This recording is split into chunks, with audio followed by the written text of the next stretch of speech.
សួស្តីអ្នកទាំងអស់គ្នានៅក្នុងវីដេអូនេះយើងនឹងធ្វើការសិក្សាឲ្យកាន់តែស៊ីជម្រៅទៅលើ countable noun បានន័យថានាមដែលអាចរាប់បានអញ្ចឹងសូមចូលដល់ការពន្យល់ខ្ញុំសូមអានឲ្យស្ដាប់សិន Countable nouns refer to the nouns that you can count you can use them with number អញ្ចឹងគេថា countable noun ហ្នឹងគឺសំដៅទៅលើនាមដែលអ្នកអាចរាប់បានអូខេហើយcountable noun គឺជានាមដែលយើងអាចប្រើជាមួយនឹងលេខអញ្ចឹងឧទាហរណ៍ដូចពាក្យថា pen អញ្ចឹងគេអាចប្រើ one pen two pens បានន័យថាប៊ិចមួយឬក៏ប៊ិចពីរយើងអាចរាប់បានត្រូវទេហើយនេះគឺជាឧទាហរណ៍ផ្សេងទៀតរបស់ countable noun បកប្រែថានាមដែលអាចរាប់បានឧទាហរណ៍ដូចជា dog cat table chair box bags plate etc បានន័យថាមានច្រើនទៅទៀតអញ្ចឹងអ្នកទាំងអស់គ្នាត្រូវចាំថានាមដែលអាចរាប់បានគឺជានាមដែលយើងអាចប្រើជាមួយនឹងលេខអញ្ចឹងឧទាហរណ៍ដូចពាក្យថា dog នេះអញ្ចឹងយើងអាចរាប់បានទេយើងអាចរាប់ one dog two dog ឬក៏ three dogs អូខេអញ្ចឹងនេះគឺជា countable noun អញ្ចឹងចូលមកដល់ note ម្ដងកន្លែងនេះគេបានពន្យល់អ្នកទាំងអស់គ្នាបន្តិចតាក់ទងអំពីប្រភេទនាមម្យ៉ាងទៀតដែលហៅថា uncountable nouns uncountable noun cannot be used with number គេថា uncountable noun គឺมันអាចប្រើជាមួយនឹងលេខបាននោះទេ uncountable noun នេះគឺបកប្រែថានាមដែលมันអាចរាប់បានអញ្ចឹងនាមដែលมันអាចរាប់បានគឺជានាមដែលมันអាចប្រើជាមួយនឹងលេខផ្ទុយពីនាមដែលអាចរាប់បានខាងលើត្រូវទេអញ្ចឹងឧទាហរណ៍ដូចជាពាក្យថា water អ្នកទាំងអស់គ្នាដឹងហើយ water បានន័យថាទឹកអញ្ចឹងហ៎ហើយពាក្យថា water នេះគេអត់ប្រើជាមួយនឹង number ទេយើងអត់អាចនិយាយថា one water two water ឬក៏ three water ទេត្រូវអត់យើងមិនដែលនិយាយថាទឹកមួយទឹកពីរទឹកបីទេអញ្ចឹង noun ហ្នឹងប្រភេទ noun បែបហ្នឹងគេហៅថា uncountable noun អូខេអញ្ចឹងសូមចូលមកដល់ countable noun អ្វីដែលយើងត្រូវរៀនវិញគឺនាមដែលអាចរាប់បានគេថា countable noun can be singular or plural អញ្ចឹង singular នេះបកប្រែថាម៉េចខ្មែរយើងគឺឯកវចនៈបានន័យថាមួយ plural នេះគឺពហុវចនៈបានន័យថា more than one អូខេអញ្ចឹងបានន័យថាច្រើនជាងមួយអញ្ចឹងអ្នកទាំងអស់នេះប្រកាសជាឆ្ងល់ហើយថាតើនាមបែបណាតើយើងត្រូវផ្លាស់ប្ដូរនាមពី singular ទៅ plural ហ្នឹងដោយរបៀបណាអញ្ចឹងខ្ញុំនឹងបង្រៀនអ្នកទាំងអស់គ្នាតាក់ទងពីច្បាប់នៃការផ្លាស់ប្ដូរ countable noun ពី singular ទៅ plural អូខេអញ្ចឹងចូលមកដល់ rule for changing from singular noun to plural noun នេះគឺជា rule ទី1 We normally change singular nouns to their plural form by adding s អញ្ចឹងគេថាភាគច្រើនយើងតែងតែដាក់ s នៅពីក្រោយនាមបានន័យថាដើម្បីបង្កើតទៅជា plural form របស់នាមហ្នឹងអូខេអញ្ចឹងឧទាហរណ៍ដូចជា noun ដែលមានដូចជា dog cat chair ជាមួយនឹង table ឆ្កែឆ្មាកៅអីជាមួយនឹងតុនៅពេលដែលយើងចង់ឲ្យវាទៅជា plural ច្រើនជាងមួយអញ្ចឹងយើងដាក់ s ពីក្រោយវាត្រូវទេទៅជា dogs ទៅជា cat ទៅជា chairs ទៅជា tables អូខេអញ្ចឹងនេះគឺជាច្បាប់ទី1សូមចូលមកដល់ rule ទី2ម្ដងករណីលើកលែង If singular noun end with s x z ch sh we change them to their plural form by adding es you pronounce es as is អញ្ចឹងគេថាបើសិនជាក្នុងករណីថា singular noun ណាដែលបញ្ចប់ដោយអក្សរ s អក្សរ x អក្សរ z សំទោសអ្នកខ្លះគេអានថា z ហើយ ch sh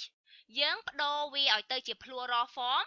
ត្រូវបន្ថែម es នៅពីក្រោយមិនមែន s ទេណាអញ្ចឹងណាហើយយើងពាក្យថា es ហ្នឹងគឺយើងអានវាថា is អញ្ចឹងឧទាហរណ៍ដូចជា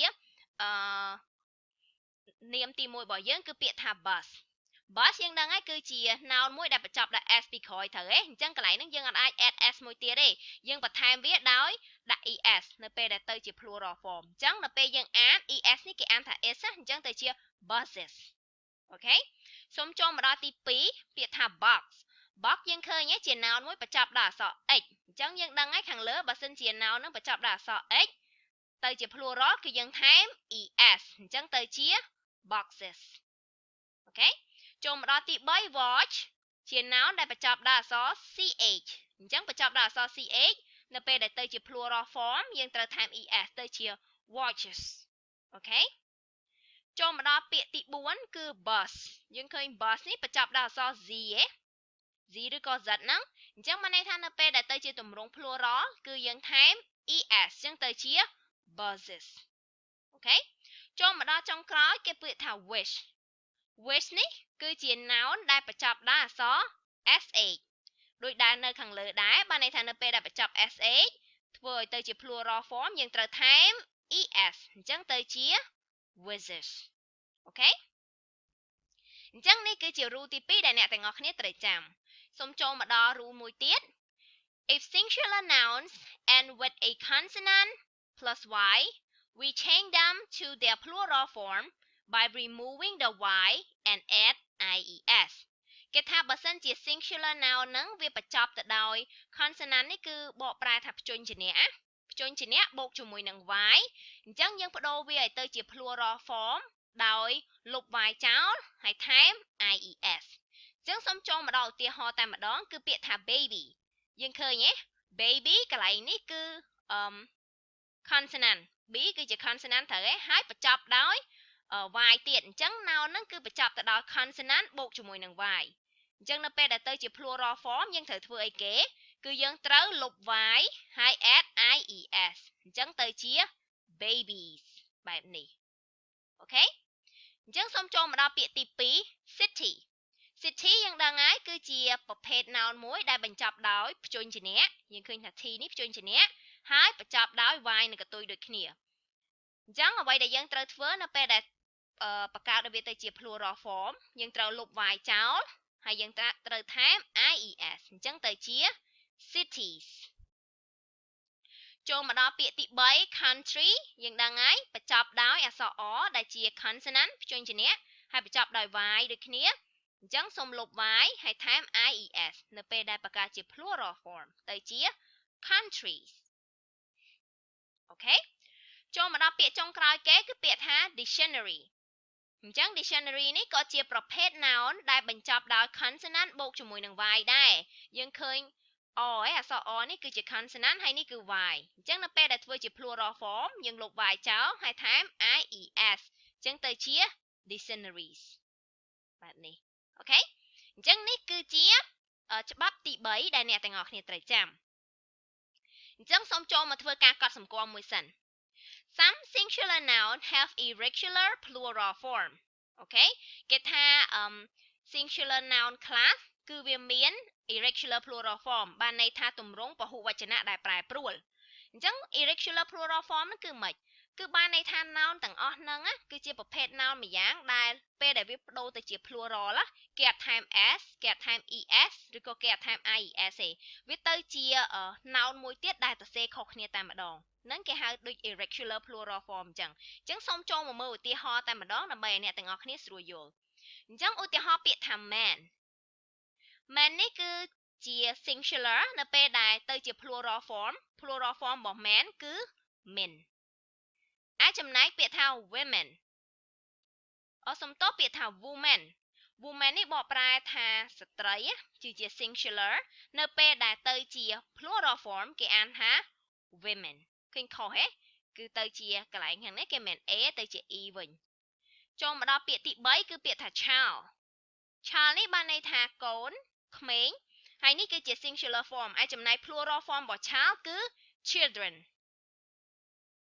សូមចូលមកដល់ពាក្យទី4 singular noun គឺ person ដល់ពេល plural form របស់ person ទៅជា people សូមចូលមកដល់ពាក្យមួយទៀតគឺ tooth ធ្មេញអញ្ចឹង plural form របស់ tooth គឺ teeth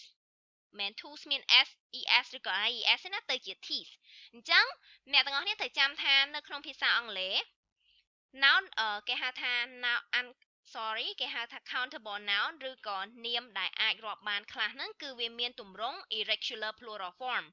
ទម្រង់ពហុវចនៈដែលប្រែប្រួលអញ្ចឹងអ្នកទាំងអស់គ្នាច្បាស់ជាឆ្ងល់ហើយថាតើខ្ញុំធ្វើម៉េចទៅបណ្ដឹងថានាមមួយណាមាន irregular plural form អញ្ចឹងអ្វីដែលអ្នកទាំងអស់គ្នាអាចធ្វើបានគឺអ្នកទាំងអស់គ្នាត្រូវតែ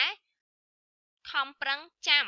នៅ noun ទាំងអស់ហ្នឹង ពីព្រោះថានេះគឺអត់មានថាច្បាប់ណា noun នឹងត្រូវ spell មិនទេបានត្រូវមាន irregular plural form ត្រូវទេអញ្ចឹងអ្នកទាំងអស់គ្នាអ្វីដែលអាចធ្វើបានហ្នឹងគឺត្រូវតែខំប្រឹងចាំហើយខ្ញុំបានធ្វើជា list មួយដើម្បីឲ្យអ្នកទាំងអស់គ្នាមើលបានន័យថា list របស់ noun ខ្លះដែល have irregular plural form អញ្ចឹង facilitator នឹងឲ្យ list ហ្នឹងទៅអ្នកទាំងអស់គ្នាអញ្ចឹងអ្នកទាំងអស់គ្នាត្រូវតែខិតខំប្រឹងធ្វើការមើលនិងរំលឹកទៅលើ list ហ្នឹងឲ្យបានកាន់តែច្រើនដងកាន់តែល្អដើម្បីឲ្យអ្នកទាំងអស់គ្នាចាំអូខេអញ្ចឹងសូមមើលទៅមួយ point ទៀត Some singular noun remain the same when they are changed to their plural form អញ្ចឹងគេថានៅក្នុងភាសាអង់គ្លេសក៏មាន singular noun ខ្លះហ្នឹងគឺវានៅដដែលគឺនៅដដែលនៅពេលដែលវាត្រូវបានបដូរទៅជាទម្រង់ plural ឬក៏ទម្រង់ពហុវចនៈអញ្ចឹងគឺបានន័យថា noun ហ្នឹងគឺ singular ទៅ same មិន plural គឺអញ្ចឹងដែរបានន័យថាវាដូចគ្នា stay the same សូមចូលទៅមើលឧទាហរណ៍តែម្ដងដូចជាពាក្យថា sheep sheep នេះបានន័យថាជាមអញ្ចឹង singular form របស់ sheep គឺបែបនេះហើយ plural របស់ sheep ហ្នឹងក៏ទៅសេបែបនេះដែរឃើញដូចគ្នាហ៎ហើយចំណែកពាក្យទី2គឺ deer singular plural form ឬក៏ទម្រង់ពហុវចនៈរបស់ deer ក៏បែបនេះដែរហើយចំណែកឯ moose នៅដដែលនៅពេលដែលវាត្រូវបានឲ្យធ្វើឲ្យคล้ายទៅជាទម្រង់ plural ហើយចំណែកពាក្យចុងក្រោយគឺ species នេះមកប្រែថាប្រភេទអញ្ចឹងនៅពេលដែលធ្វើទៅជាទម្រង់ plural ក៏នៅតែ species ដដែលនេះគឺជាប្រភេទនាមដែលអត់ផ្លាស់ប្ដូរឯនៅពេលដែលត្រូវបានផ្លាស់ប្ដូរទៅជាទម្រង់ plural អញ្ចឹងដូចគ្នាដែរអ្វីដែលអ្នកទាំងអស់គ្នាអាចធ្វើបានដើម្បីចងចាំថា noun ណាដែលនៅដដែលនៅពេលដែលវាទៅជាទម្រង់ពហុវចនៈ